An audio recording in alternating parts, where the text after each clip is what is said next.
Hola, ¿qué tal? Nuevamente nos encontramos para compartir juntos un pasaje de la palabra de Dios. Quiero leer contigo un texto que está en el Evangelio de San Lucas. En el capítulo 22 del Evangelio de Lucas, a partir del versículo 39, dice: salieron y se fue como solía al monte de los olivos, y sus discípulos también le siguieron. Cuando llegó a aquel lugar les dijo: orad que no entréis en tentación. Y él se apartó de ellos a distancia como de un tiro de piedra, y puesto de rodillas oró, diciendo: Padre, si quieres pase de mí esta copa, pero no se haga mi voluntad sino la tuya. Y se le apareció un ángel del cielo para fortalecerle. Y estando en agonía oraba más intensamente, y era su sudor como grandes gotas de sangre que caían hasta la tierra. Y cuando se levantó de la oración y vino a sus discípulos, los halló durmiendo a causa de la tristeza. Y les dijo: ¿por qué dormís? Levantaos y orad, para que no entréis en tentación. Sabes, querido hermano, yo quisiera en esta tarde hablar contigo acerca de la importancia de que la tristeza no nos lleve a dormir. Eh, Cuando vienen momentos difíciles, cuando vienen momentos de prueba, momentos de dificultad, nos sentimos desanimados, nos sentimos aletargados. Quizás la tristeza nos hunde frente a una dificultad o a un problema que tenemos por delante. Esto le aconteció a los discípulos de Jesús. Los discípulos de Jesús habían escuchado más de una vez de labios de Jesús que él tendría que padecer, que perecer, que sufrir. Incluso Jesús les anticipó, aunque ellos no lo entendieron completamente en ese momento, que moriría, aunque resucitaría al tercer día. Y el solo hecho de saber que Jesús podía separarse de ellos los llenó de tristeza, los llenó de dolor, de sufrimiento, de angustia. Ya Jesús les había dicho que Él volvía al Padre. Ellos no entendían plenamente sus palabras, pero lo que sí tenían perfectamente claro, totalmente claro, era que Jesús de alguna manera se iba a ir. No iban a poder seguir compartiendo más tiempo con Jesús. Y esa tristeza los llevó a quedar adormecidos. Por eso el texto dice: Jesús los halló durmiendo por la tristeza. ¿Qué te entristece en este momento de tu vida? ¿Qué te preocupa? Bueno, seguramente tú, yo y todas las personas de este mundo en este momento estamos preocupados por el mañana, por si nos infectaremos, no nos infectaremos, si saldremos, si no saldremos, si viviremos, si no viviremos, por la economía, cómo quedará todo.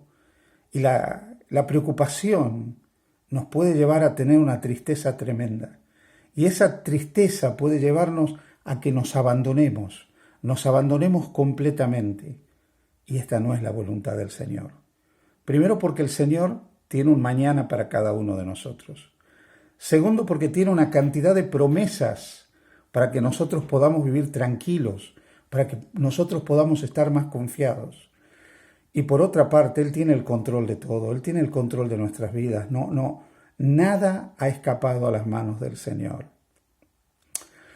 Cuando nosotros pensamos en las cosas que nos preocupan, en lo que nos causa tristeza o congoja, frente a la incertidumbre, siempre es bueno volver nuestra mirada a Dios. En este momento, mientras hablo contigo, viene a mi mente una imagen que para mí es muy entrañable, la imagen de mi madre. Mi madre, como todo ser humano, fue una persona con virtudes y con defectos. A esta altura de mi vida, solo recuerdo las cosas buenas de mi madre. Y hay una imagen que cuando pienso en la providencia de Dios y en el cuidado de Dios, vienen automáticamente a mi mente. Y es la imagen de mi madre en el fondo de nuestra casa, la casa donde vivíamos, que tenía un fondo con árboles. Y la veo en medio de ese fondo con árboles, en medio de ese parque que había en mi casa. Y la veo rodeada de pequeños pájaros, rodeada de gorriones. ¿Por qué? Mi madre cada día, cuando terminábamos de desayunar, de comer y de cenar, juntaba todas las migas que quedaban en la mesa. todos los pedacitos pequeños de pan que habían sobrado, mi madre los juntaba. Y cada día en la mañana se iba al fondo de mi casa, abajo de los árboles, con un plato lleno de esas miguitas, y las esparcía por el suelo. Y muy pronto los gorriones y otros pajaritos venían al lado de ella a comer esas migas. Durante muchos años contemplé esa imagen que viene vívidamente a mi retina en estos momentos. Y cuando empecé a leer la Biblia y a comprender la providencia de Dios, descubrí ese maravilloso pasaje donde Jesús dice: mirad las aves del cielo, que no siembran, ni siegan, ni recogen en granero, y vuestro Padre Celestial las alimenta. ¿No valéis vosotros mucho más que ellas? ¿Sabes? Dios fue benévolo con todos esos pajarillos que vivían cerca de mi casa. Mi madre fue el instrumento en las manos de Dios para que esos pajarillos tuvieran cada mañana unas migajas para comer. Nosotros no sabemos cuáles son los mecanismos que Dios tiene para solucionar nuestros problemas, para ayudarnos en medio de las dificultades, para asistirnos en medio de las crisis, para restaurarnos en medio del dolor. Pero lo que es cierto es que Dios tiene más de 1000 maneras de las cuales nosotros no sabemos absolutamente nada para solucionar nuestros problemas. Quizás lo primero que debiéramos empezar a hacer es a confiar más en la providencia de Dios y no dejar que las preocupaciones nos lleven a la tristeza, esa tristeza al abatimiento y ese abatimiento haga que estemos hundidos, dormidos, sin fuerzas, porque Dios tiene cuidado de nosotros. El texto que hemos leído también nos habla de un problema que tuvo que enfrentar el Señor Jesús, de una gran dificultad que tuvo que enfrentar Jesús.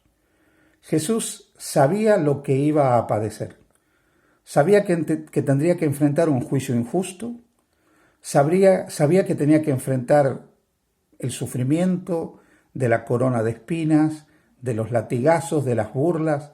Sabía que tenía que padecer por la humanidad.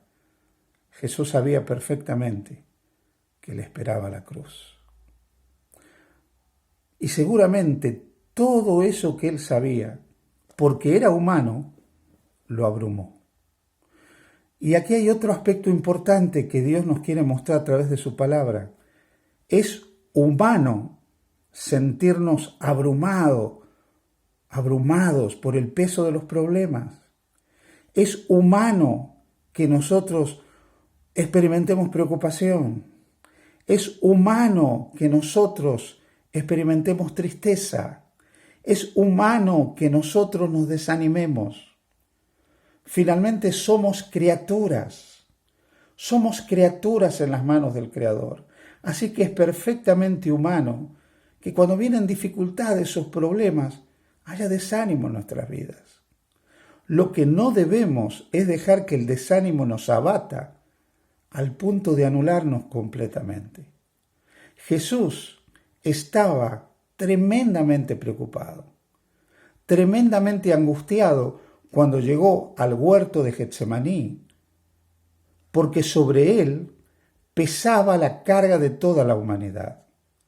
No solo Jesús estaba preocupado por la expectativa del padecimiento que iba a enfrentar, sino que sobre él pesaba el pecado de toda la humanidad.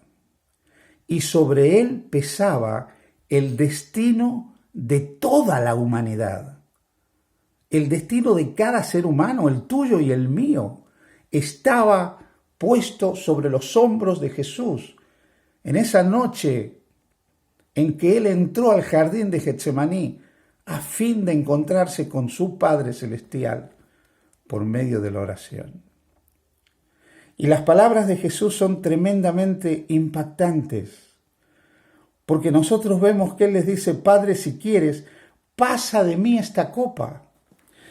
Siempre digo que Jesús no era un enfermo, no era un masoquista.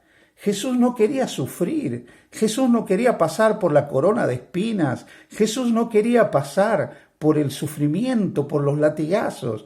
Jesús no quería pasar por la cruz humanamente, desde la perspectiva del sufrimiento. Él no quería eso. Y por eso le dice a su Padre, Padre, si es posible, pase de mí esta copa. Pero sabes, Jesús nos enseña que es humano que nosotros nos sintamos perplejos, doloridos, preocupados ante lo que nos espera, cuando muchas veces ese futuro puede ser incierto o aún doloroso. Pero también nos enseña algo, nos enseña a que vayamos a buscar a nuestro Padre, para decirle que humanamente no podemos soportar lo que viene, que humanamente no tenemos las fuerzas para enfrentar el problema que tenemos por delante, pero también para decirle, Padre, no se haga mi voluntad, sino la tuya. Uno de los grandes ejemplos que nos deja Jesús a los seres humanos es justamente esto, justamente que Él nos enseña a someternos a la voluntad del Padre. Padre, no se haga mi voluntad, sino la tuya. Cuando yo miro el futuro, cuando pienso en el futuro, hay una cantidad de cosas del futuro que yo no sé.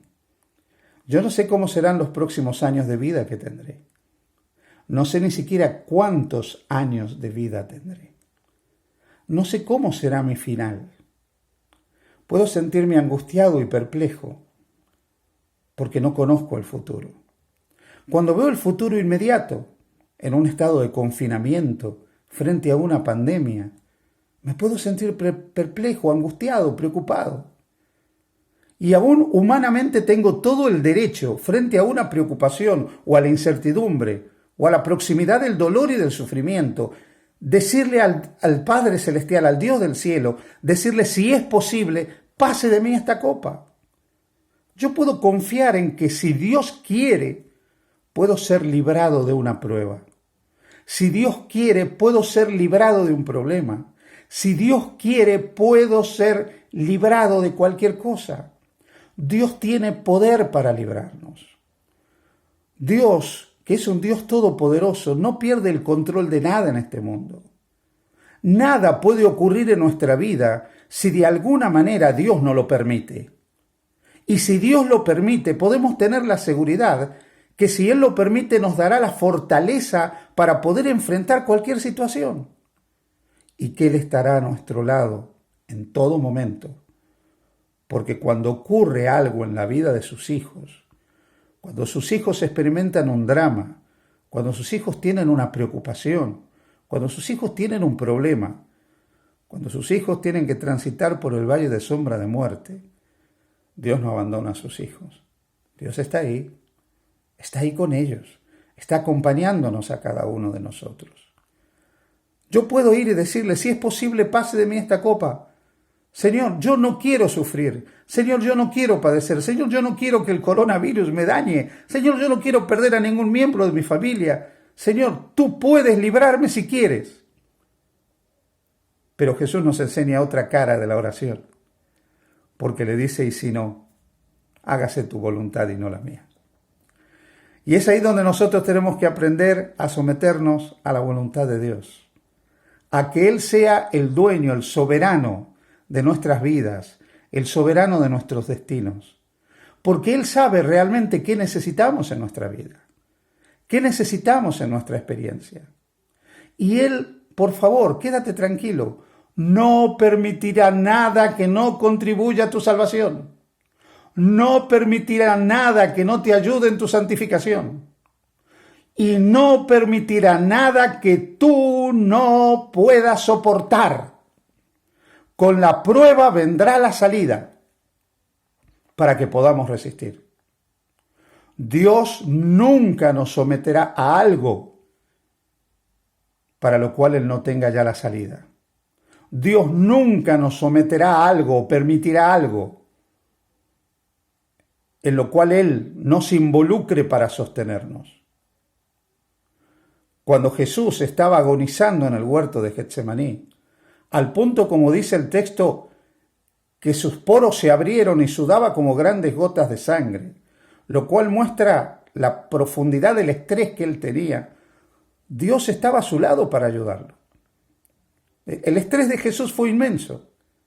La ciencia registra casos de personas sometidas a un gran estrés que llegaron a sudar sangre, sus poros se abren y sale sangre por la presión del estrés, porque están agonizando ante las preocupaciones.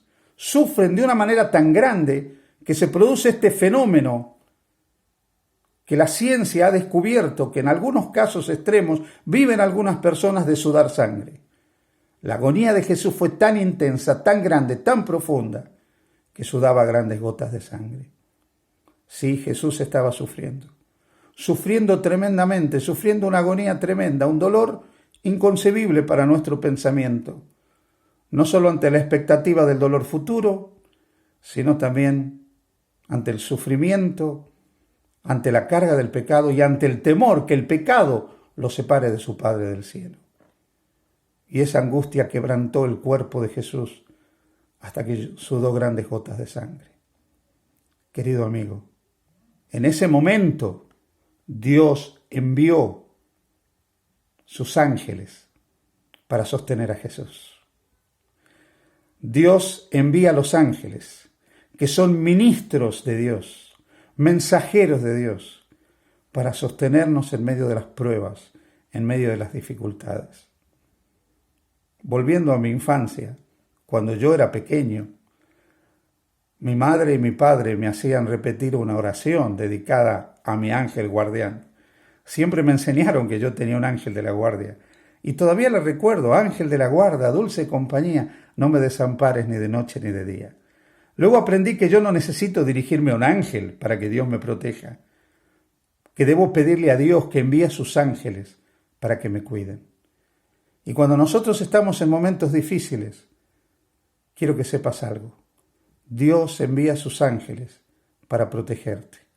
Dios envía a sus ángeles para asistirte. Dios envía a sus ángeles para confortarte. No hay ningún momento en tu vida en que Dios te deje solo. Él se manifiesta a través de su Espíritu y se manifiesta a través de sus mensajeros. Esos seres espirituales, invisibles a nuestros ojos, pero con una poderosa influencia a favor de nuestra vida, que quieren estar a nuestro lado cuando nosotros tenemos dificultades y cuando nosotros padecemos. Así que en este momento en que probablemente tengamos preocupaciones y tengamos angustias, haríamos bien en mirar a Jesús, que a pesar de la gran problemática que tenía delante de él, el gran conflicto que tenía delante de él, y a pesar de que humanamente rehuía ese conflicto, se sometió a la voluntad del Padre, y Dios envió ángeles para sostenerlo. Y debiéramos hacer como Jesús, y no dejar que la tristeza nos abata, nos hunda. Y debiéramos orar mucho más, para no entrar en tentación, para no entrar en desánimo, para que la preocupación no nos destruya. Así que mi invitación para ti en este día es, por favor, que mires a Jesús, que ores, que confíes. Y puedes decir: Padre, soy débil, no puedo enfrentar esto, pero no se haga mi voluntad sino la tuya. Y aunque tus ojos no lo vean, aunque tú no lo contemples, Dios enviará sus ángeles para cuidarte. Y Dios enviará sus ángeles para que tú recibas la fortaleza y la ayuda que necesitas en el momento de tu prueba.